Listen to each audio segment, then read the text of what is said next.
നമസ്കാരം. രാജ്യത്തെ നിയമസഭാ ഉപതെരഞ്ഞെടുപ്പ് നടന്നത് 5ഇടങ്ങളിലെ ഫലങ്ങൾ പുറത്ത്. നിലമ്പൂർ, ഗുജറാത്തിലെ ഹഡി, വിസാവദർ, പഞ്ചാബിൽ ലുധിയാന വെസ്റ്റ്, പശ്ചിമ ബംഗാളിലെ കാലിഗഞ്ച് മണ്ഡലങ്ങളിലാണ് ഉപതെരഞ്ഞെടുപ്പ് നടന്നത്. ഗുജറാത്തിലെ വിസാവദർ മണ്ഡലത്തിലും പഞ്ചാബിലെ ലുധിയാന വെസ്റ്റിലും ആം ആദ്മി പാർട്ടി വിജയിച്ചു.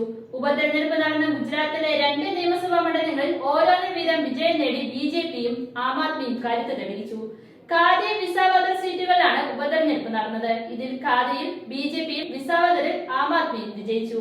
രണ്ടും അതത് പാർട്ടികളുടെ സിറ്റിംഗ് സീറ്റ് ആണെങ്കിലും വിസാവദറിലെ ആം ആദ്മി അംഗമായിരുന്ന ഭൂപേന്ദ്ര ഭായ് ഗണ്ഡുഭായ് രാജിവെച്ച് ബിജെപിയിൽ ചേർന്നതിനെ തുടർന്നായിരുന്നു ഉപതെരഞ്ഞെടുപ്പ് നടന്നത്.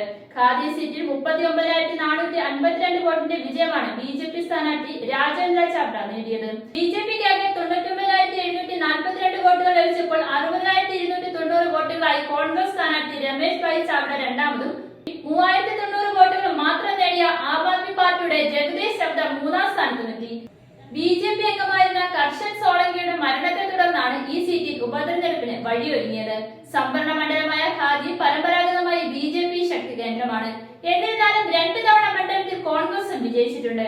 2017 കോൺഗ്രസിൽ നിന്നും മണ്ഡലം പിടിച്ചെടുത്ത ബിജെപി 2022 വിജയം തുടരുകയായിരുന്നു.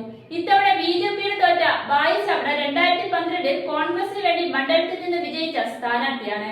2022 നിയമസഭാ തെരഞ്ഞെടുപ്പിൽ കോൺഗ്രസിൽ നിന്നാണ് ആം ആദ്മി വിസാവദർ സീറ്റ് പിടിച്ചെടുക്കുന്നത്. മണ്ഡലത്തിലെ ആം ആദ്മിയുടെ ആദ്യ വിജയം കൂടിയായിരുന്നു ഇത്. ആം ആദ്മിക്ക് വേണ്ടി മത്സരിച്ച ഭൂപേന്ദ്ര ഭായ് കേവലം 7,063 വോട്ടുകൾക്കായിരുന്നു ബിജെപി സ്ഥാനാർത്ഥിയെ പരാജയപ്പെടുത്തിയത്.